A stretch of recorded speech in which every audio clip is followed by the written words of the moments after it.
मशहूर समाजवादी नेता गोरखनाथ मौर्य ने कहा कि लॉकडाउन में मुंबई छोड़कर जाना बहुत ही गलत है। महाराष्ट्र के प्रसिद्ध समाजवादी नेता गोरखनाथ मौर्य ने कोरोना लॉकडाउन के समय उत्तर भारत की ओर वापस जाने वाले अप्रवासी मजदूरों की खिंचाई की है। श्री मौर्य ने कहा कि छोटी मोटी समस्याओं की वजह से शहर छोड़कर जाना उचित नहीं है। उन्होंने सवाल करते हुए कहा कि मुंबई आपकी कर्मभूमि है, अगर यहाँ किसी तरह की तकलीफ आई तो क्या आप यहाँ से छोड़कर चले जाएंगे? ये बहुत ही गलत है। मैं इसकी घोर निंदा करता हूँ। ये गलत है। देखिए सर, मैं इसको गलत मानता हूँ।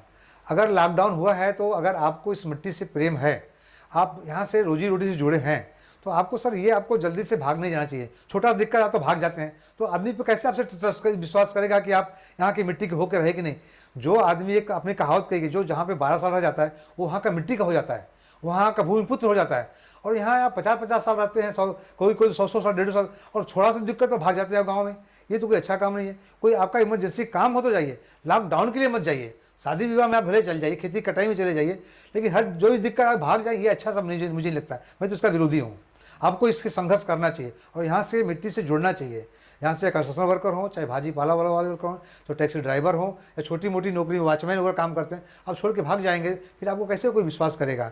छोटी मोटी फैक्ट्री में काम करने वाले, लूम वर्कर, भिवंडी वगैरह में काफ़ी संख्या में उत्तर भारतीय हैं, लेकिन इससे उनको भागना नहीं चाहिए, क्योंकि उनका रूम भी तो है। ऐसे तो नहीं भाई रूम ताला बना के भाग जाती है, कोई अच्छा काम थोड़ी है, गलत है। ये नहीं जाना चाहिए। मैं इसका विरोध करता हूँ। नहीं जाना चाहिए, इनको कभी भी नहीं जाना चाहिए। यहाँ भाई इस मिट्टी में रहो, जुड़ो, संघर्ष करो। और दूसरे भी लोग तो यहाँ पर जुड़े हैं ना, यहाँ पर वो तो नहीं भाग के जा रहे हैं। गोरखनाथ मौर्य ने उत्तर भारतीय समाज को एक राजनीतिक शक्ति बनाने का समर्थन करते हुए कहा कि सबसे पहले आपको वोटिंग लिस्ट में अपना नाम दर्ज कराना चाहिए। अगर आपके पास वोट बैंक नहीं है तो फिर आपको लोग क्यों अहमियत देंगे? इसका वजह यह है कि उत्तर भारतीय सभी एकजुट नहीं है।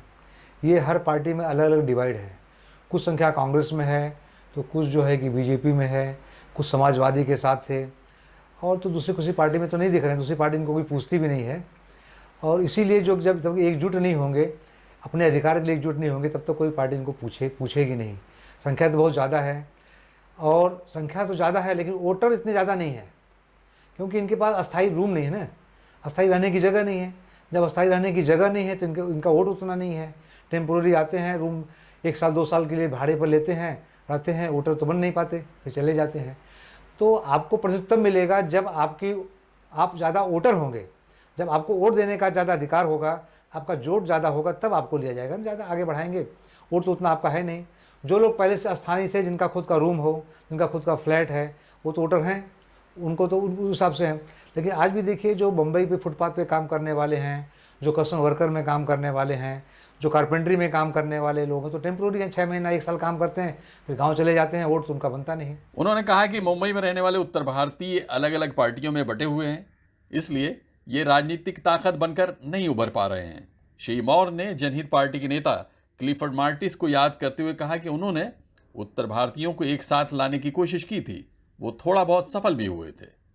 पॉलिटिकल फोर्स तो बन सकता है, बशर्ते कि उसमें ऐसा कोई आदमी निकले कि, क्योंकि आज राजनीति करने के लिए पैसा बहुत चाहिए, और पैसा कंट्रीब्यूट करने वाले लोग बहुत कम होते हैं।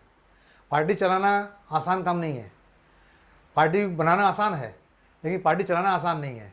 जैसे आपको कोई पार्टी अगर मुंबई में रजिस्टर्ड करना हो, तो उसके लिए पहले बात कि आपको रिकॉर्ड मांगेंगे, भाई 62 का रिकॉर्ड लाइए, कॉमर्शियल रेट का, कॉमर्शियल जगह का, तब आपको ऑफिस खोलने की जगह देंगे, तब आपकी पार्टी रजिस्टर्ड होगी, तब आपको पार्टी बनेगी ना। हमारी पार्टी से मार्टी साहब ने बहुत कोशिश किया जनहित पार्टी बनाने के लिए, लेकिन उसका रजिस्ट्रेशन नहीं हो पाया दिल्ली के अंदर। यहाँ जब रजिस्ट्रेशन करने के लिए बीएमसी में गए, बोलते 62 का रिकॉर्ड लेके आइए, 62 का असेसमेंट लेके आइए। तो कहाँ किसके पास है? उत्तर भारतीय के पास, जो कि अपनी जगह देगा। जिसके पास जगह भी है तो अपने लोग डरते हैं कि भाई पॉलिटिकल पार्टी के लिए हम जगह क्यों दें, क्यों उसमें रजिस्ट्रेशन कराएं। दूसरी पार्टी कर हमारे ऊपर धावा करेगी, जिसकी सरकार आ जाएगी हमको अनायास परेशान करेगी। कुछ डरते भी लोग हैं ना। इसलिए पार्टी बनाना, उत्तर भारतीय का एक पार्टी बनाना, तो मुझे उत्तर प्रदेश में तो, मुंबई में तो मुझे शक्य नहीं लगता है। हाँ, उत्तर भारत में बन सकती है, बिहार में बन सकती है, दूसरी जगह बन सकती है, लेकिन उत्तर भारतीय हो करके यहाँ एक अपनी पार्टी बनावे तो बहुत अच्छी बात है। इनका एक बहुत बड़ा एक मालूम पड़ जाएगा भाई कि कितनी ताकत है उसके नाम पे, अगर उत्तर भारतीय अगर वोट दें तो। लेकिन यहाँ भी लोग, जैसे उत्तर प्रदेश लोग बटे हुए हैं, ऐसे यहाँ भी बटे हुए लोग हैं। जैसे उत्तर प्रदेश में लोग बीजेपी के नाम पे बटे हैं, कांग्रेस के नाम पे बटे हैं, समाजवादी के नाम पे बटे हैं, बहुजन के नाम पे बटे हैं। अब यहाँ का जो बहुजन वाला दलित है वो भी बहुजन का ही नाम लेता है यहाँ पर मुंबई में। जो यहाँ का सवर्ण समाज है वो बीजेपी का ही नाम लेता है। कांग्रेस का जो थोड़ा बहुत नाम था वो खत्म ही हो गया उत्तर भारतीयों का यहाँ पर।